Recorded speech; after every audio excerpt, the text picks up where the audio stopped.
Good morning, students. Let us continue with the section literary terms.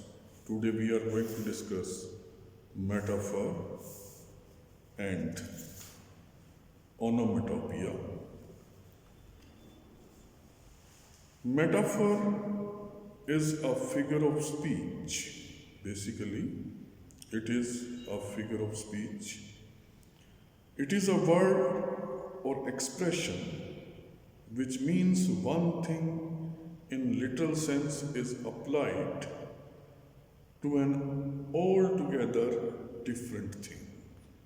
In other words, we can say metaphor is an implied simile in which two objects, two dislike objects, they are compared, but the trait which is quite common between both the objects, it is not clearly brought out. For example, my love is a red, red rose by Robert Burns. It is an example of metaphor. Like other figure of speeches, metaphors are common in everyday conversation. We say, for example,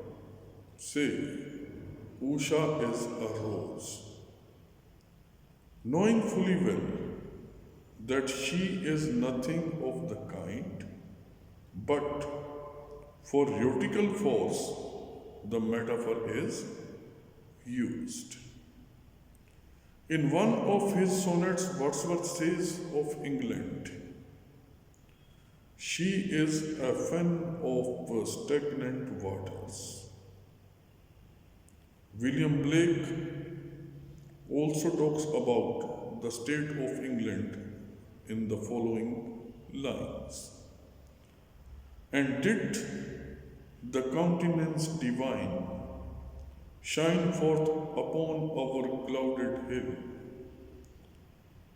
And was Jerusalem builded here among these dark satanic mills? Here, only half a metaphor is directly expressed. In the word clouded, an important metaphor is concealed. Now we come to the types of metaphor.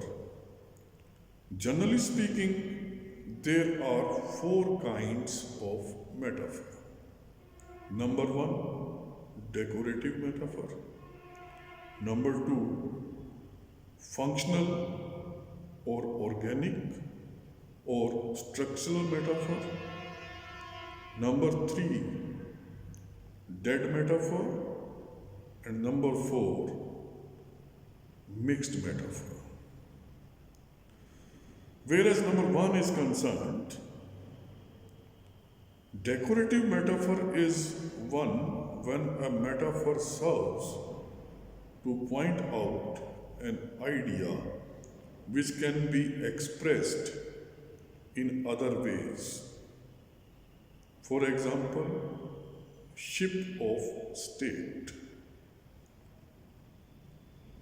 Talking about functional metaphor,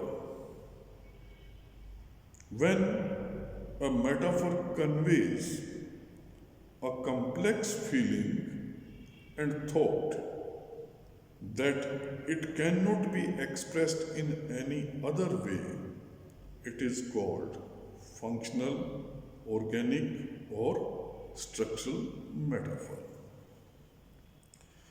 Shakespeare uses such metaphors while portraying the relationship between the soul and the body. Body is described as the earth, of which the soul is the center. It is also described as a rebel army surrounding a rightful king. Whereas dead metaphor is concerned, dead metaphor is one when the metaphor becomes extremely common. For example, the arm of a chair, the heart of the matter, the leg of the table. When it becomes general, when it becomes common, it is it is known as dead metaphor. Talking about the fourth kind of metaphor, mixed metaphor. In mixed metaphor, two elements are startlingly disparate. They are startlingly disparate. Figurative poets like Shakespeare and Milton used mixed metaphor.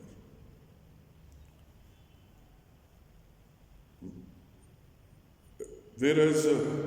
Richard is concerned, in his famous book, The Philosophy of Rhetoric, makes a distinction between two parts of a metaphor by tenor and vehicle. Tenor is an idea with which another idea is identified. For example, when Macbeth says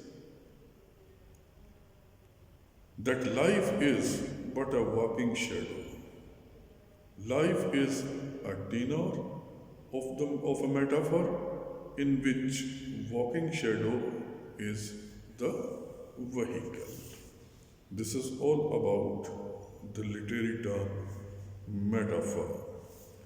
Now we come to the next term titled onomatopoeia. It is the use of words whose sounds seem to express or reinforce their meanings. Means, whereas this device is concerned, the sound of the word, it conveys the meaning of the word itself.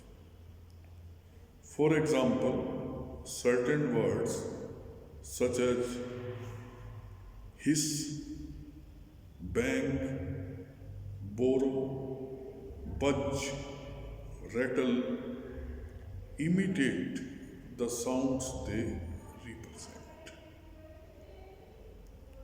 The following lines from Tennyson's poem, Come Down, O Maid, are often quoted as a fine example of onomatopoeia. The moan of doves in immemorial elms and murmuring of innumerable bees. Another use of an onomatopoeia can be found in Robert Browning's poem Meeting at Night. As I gain the cove with pushing pro and quench its speed, I the slushy sand, a tap at the pen, the quick sharp scratch and blue spot of a lighted match. It has been pointed out that certain sounds bring to mind certain qualities, and thus these qualities are associated with these sounds. For example, the short I sounds with smallness, little, midst, slit, etc. Next term of our syllabus is hyperbole. Hyperbole It is again a figure of speech. It is bold overstatement or extreme exaggeration of fact. When any simple idea, simple concept, it is highlighted, it is exaggerated, it is considered the use of hyperbole. Deliberate exaggeration is used as a device to achieve the desired result of a hyperbole. It can be used in verse as well as in ordinary speech. For example, the following remark of Iago about Othello is a fine example of hyperbole. Not poppy nor mandragora, nor all the drowsy syrups of the world shall ever medicine thee to that sweet sleep which thou owest yesterday. The intoxicating examples for the purpose of sleep, they are hyperbolically or in an exaggerated manner listed in these lines. That's all about our today's lecture, in which we discussed two literary terms, metaphor, three literary terms rather, metaphor, onomatopoeia, and hyperbole. Mark it here, rest we shall take in our next lecture. Thank you very much.